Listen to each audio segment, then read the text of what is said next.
rakkoo shannawaa mattee rakkoo baanaan na irraanfatteedhaan inni adeessu gaafatan.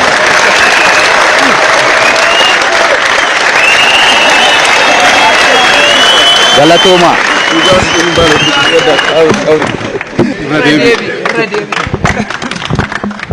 Sunqoo jettee maaramoo innaa rakkoo shannawaa mattee rakkoo baanaan na irraanfattee walaloo Zalaalama Barraarraan fuudhe.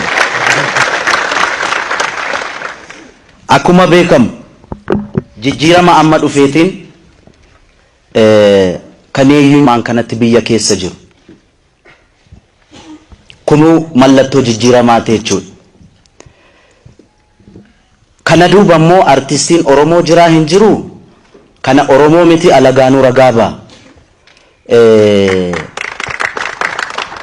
Presenteeshinii kanarratti yeroo waan madaaluu miti haa ta'uuti garuu gara fuulduraatti maaltu ta'uu qaba maaltu ta'e yeroo kanatti maaltu jira isa jedhu irratti artistiin Oromoo akka artii Oromootti waan na ta'uu qabu akeeka itti himna jechuudha. Sirbaan qofa miti haasaanis akkasimoo akkas miti gachisiifame aangoon gaafa abbaan dhugaa dhaqee galma Miliilii qabatu dhiigni Oromoo kan hin gammadin hin jiru. Kan biyya isaarraa baqatee waggaa 45 biyya alaa ture mootummaan amma jiru dhiiga Oromooti jedhee otoo amanuu baate biyyatti hin deebi'u. Haa ta'uuti immoo har'a maaltu ta'aa jira? Dhaabbileen lamaan hoggansi adda bilisummaa Oromoo fi hoggansi ODP siyaasa akkamii uummata keenya irratti taphachaa jiru. Kun kallattiidhaan nu ilaallata artistoonni. Amma nuun diinagdeedhaan nu ijaaruu miti. Waa'ee isaas nu gorsuu miti. Kanan qajeelfama fudhadhu miira hawaasa Oromoo irraa hin qajeelfama fudhadhaan. Qabatamaan uummanni Oromoo waan inni keessa jirurra artista ana qofaa miti artistoon dabballee tokko irraa ergama fudhatee kan sirbu yoo jiraate inni I don't know mirga isaati personally garuu miti. Har'a dhaabi kun lamaan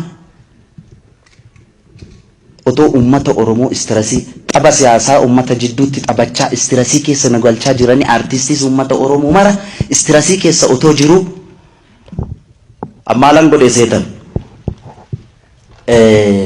gaafa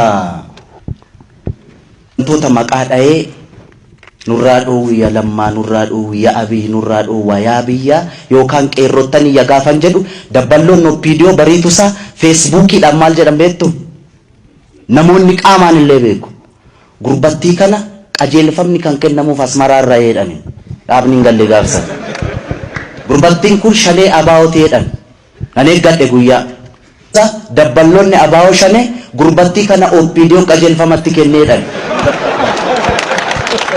waa tokkoon sinitti alootiin ani keessa jiru biizii taanu miti kana quba qabaadha.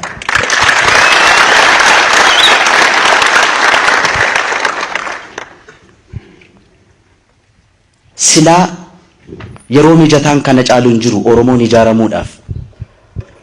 Warren bilisoomneettan immoo ani wala boobne hin jenne bilisoomne irra hin jedhe malee bilisummaaf walabummaa gargar baasaa laala jechuun miidiyaan na fuuldura jiraafani.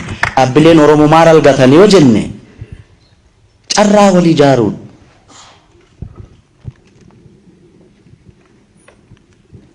namni kamuu ogummaa qabuun bilisummaadhaan ijaaramuudha.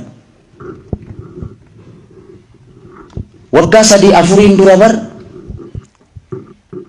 barbaannu akkamitti sooromuu dandeenya? Barbaannus immoo akkamitti yoomuu dandeenyaanis mirga. Mallattoo jijjiirama kanaati jechuudha. Qabni siyaasaa adda bilisummaa Oromoo fi ODP walakkaa jiru kun dhaabbachuu qaba uummata keenyarraa.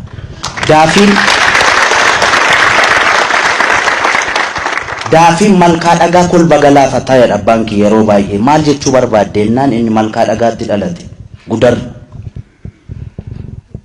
Warra miidhaqanyiitu karaa malkaa dhagaa qaxxaamuree Gudar gabaa oole. Warri kolbaamu gorfoo gararraan ijoolleen tokkee kuttaa'ee hin beekne. Warri miidhaqanyiitu malaan rakkisu. Amma kolbi kun gaafa iyya dhagawasii gadee kaatee walakkaa gala. Jidduutti rakkate. Gaaf tokko warri midhaafiin malkaa dhagaa kolba galaafateedha. Daafiin dhaabbilee lamaan kana ummata miskiina harka duwwaa qabsaa'ee jijjiirama kana fide jidduutti rakkisaa jira jechuudha. Akka nuti tasgabboofnee of ijaarree egeree biyyattii kanaa maal goone kamirra gorre kamiin haleeli jennaam irra kanniin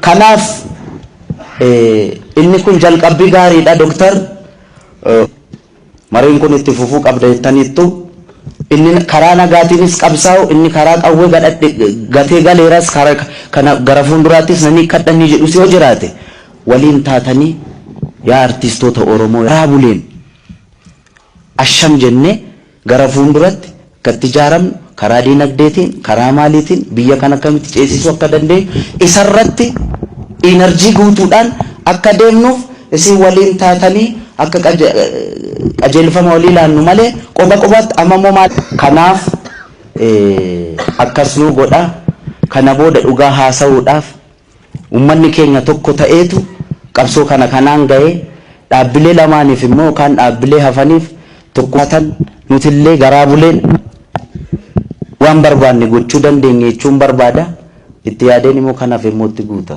xinnoo tureen